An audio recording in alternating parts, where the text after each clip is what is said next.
Today we are going to discuss the topic water too little to waste. Yes, in earlier classes we have seen about this lesson. Water is our life. Yes, see children, for every living organisms the basic needs are air, water and food. So these are the minimum requirements for a living organism to stay alive. So on this earth we can find 70% of it is covered by water.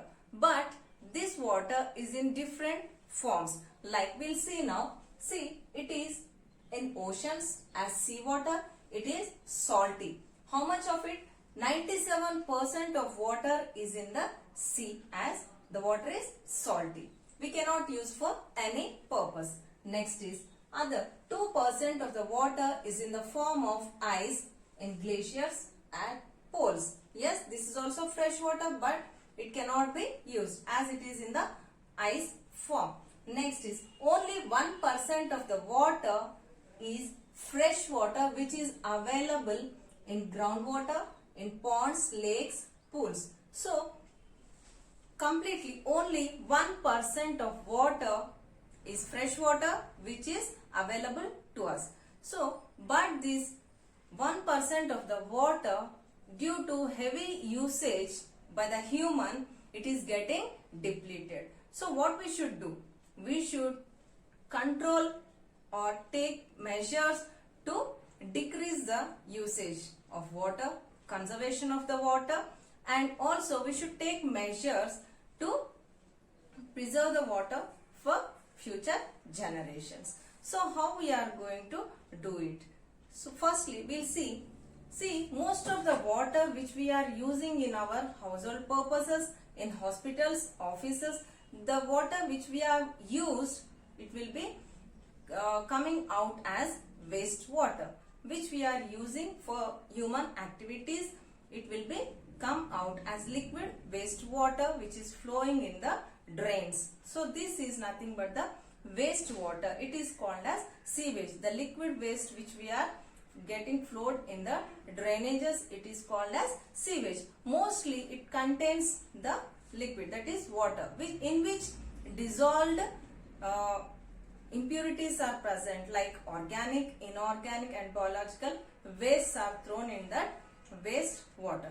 So one of the steps we can conserve water is by treating this wastewater in the wastewater treatment plants. So how it is done, we'll see now.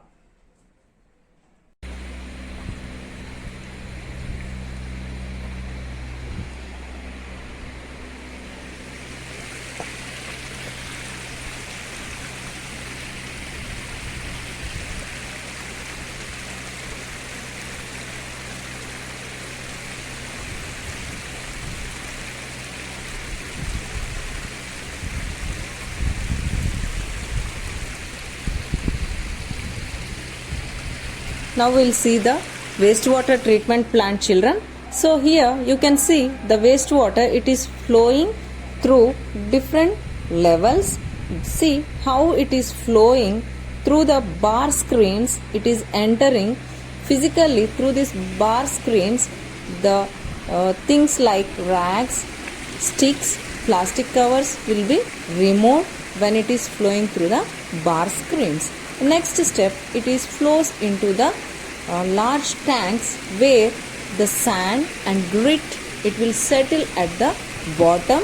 Next step, it will flow, and chemically and biologically the other step will continue in the wastewater treatment plant, so that we'll get the clarified water. Yes.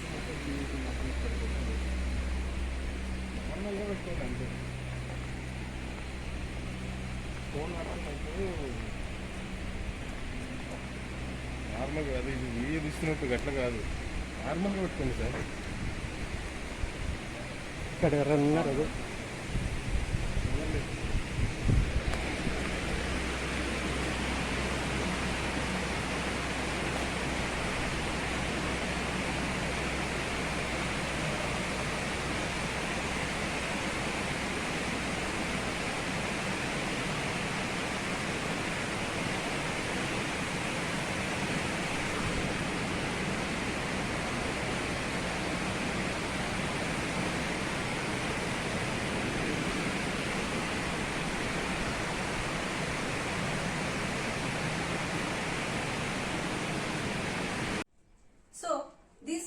wastewater which is coming out from the houses, hospitals, offices, industries, yeah, buses, bus stations, railway stations, this all will be in the form of sewage.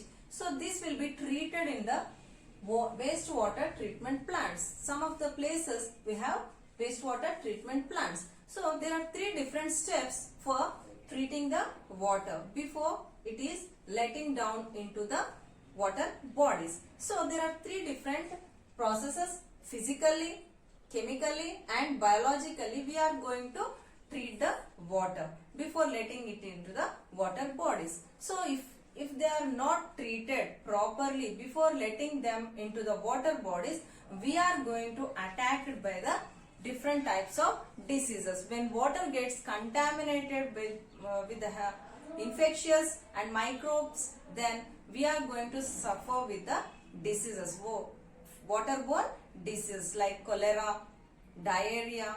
Yes, like this there will be spread of different diseases. Hence they has to be treated, the wastewater has to be treated before letting this wastewater into the water bodies. Now we'll see how this process is going to take place. See, physically the wastewater will be flowing through the bar streams, like bar streams will be present through which the water will be flowing. The physical things like rags, sticks, plastic things, anything which is present in the water, it will be stuck by the bar streams which are present in this method physically. And next is chemically, it is flowed through the large tank where any sand or solid particles, if at all they are present, they will be settling at the bottom. Next, like chemicals like chlorine and ozone will be dumped in it, so that anything infectious causing agents will be killed with the help of chlorine and also ozone. Next is a biological process. In this process, the microbes which are present due to aeration, these microbes will grow in that water and they will decompose the organic matter into simple compounds which is not harmful. So in this manner we can treat the wastewater before letting them into the water bodies. So in this manner we can conserve the water. So here there are different types of drainage systems. Open drainage system, which you can find in the villages where in front of the houses open drainage systems will be present, and closed drainage systems where there will be pipelines in the underground. And next is the underground drainage systems where there will be septic tanks. In here also conservation of water is going to take place in this manner. So to conserve the water, nowadays to harvest the rainwater also, people are constructing the percolation tanks, contour trenches, and like this we can conserve water. Mainly we should not do deforestation. We should plant more trees for getting more rainfalls. Hence we can control the most usage of water in this manner and conserve water for ourselves and also for the future generations. Okay children?